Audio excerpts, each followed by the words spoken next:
Canary Street Press and HarlequinAudio present The Sea Witch by Eva Leigh, performed by Chanté McCormick. To Zach, always sailing beside me through this wild adventure. Love you forever. Content warning.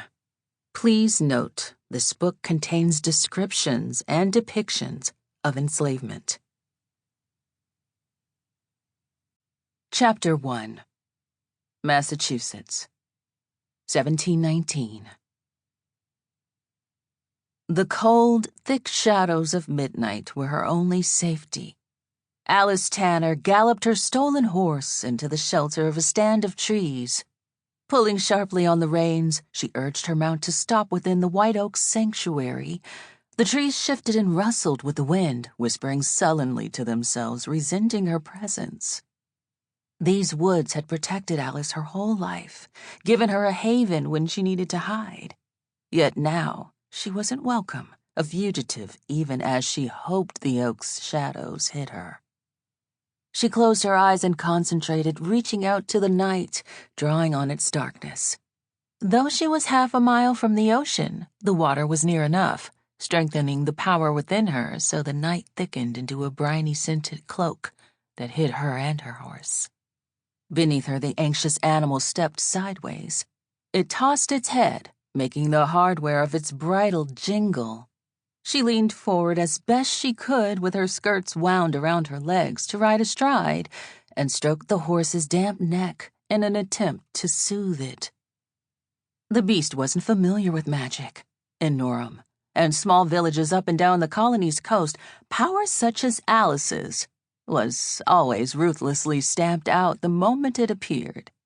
Any boy who showed magical aptitude went to be educated at the academies and make his fortune in the larger towns. Any girl who failed to hide her supernatural ability was killed. She tried to quiet the horse, yet there was no one to soothe her own rattling nerves. Hoofbeats thundered on the road and the glow of torches streaked past. She held her breath as the mounted group of pursuers drew to a halt. They gathered in a circle in the middle of the road, not 30 feet from her.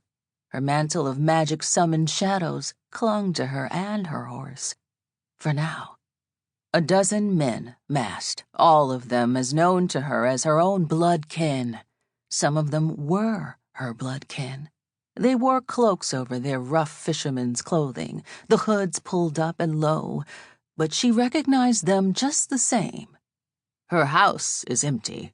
The glow of torchlight shone on Lawrence Charles's face, his expression twisted by anger and the dancing flame.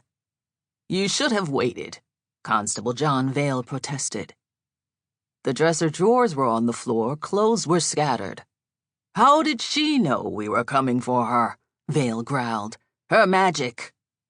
"How would I know?" "You could have warned her. Or maybe she is there and you're lying." "Alys may be my cousin," Lawrence threw back, "but there's as much love between us as 2 stones. Struth, I can well believe she's a witch in league with the devil. Since she was in leading strings, she had an uncanny way about her. The way she spoke to the sea, the fire in her eyes whenever the moon was full.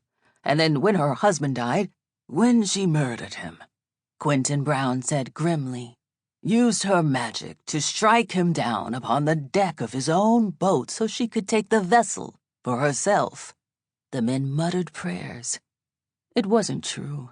Samuel Tanner had possessed a weak heart, which proved to be his doom. Yet if these men believed Alys had been the agent of his death, her fate was cast. "It's in her blood," Vale grumbled. "That sister of hers, Ellen—" "Keep that woman's name from your lips," Davy Smythe said quickly. "The sister may be dead, but witches can have power from beyond the grave. In Virginia they burned one at the stake. With her last breath she cursed her executioners, and 3 days later, those that brought her to the stake and lit the flames all died of putrid fevers. Speak no more of Alys Tanner's sister." Hot tears burned Alys's eyes, and she blinked them back. Sample complete. Ready to continue?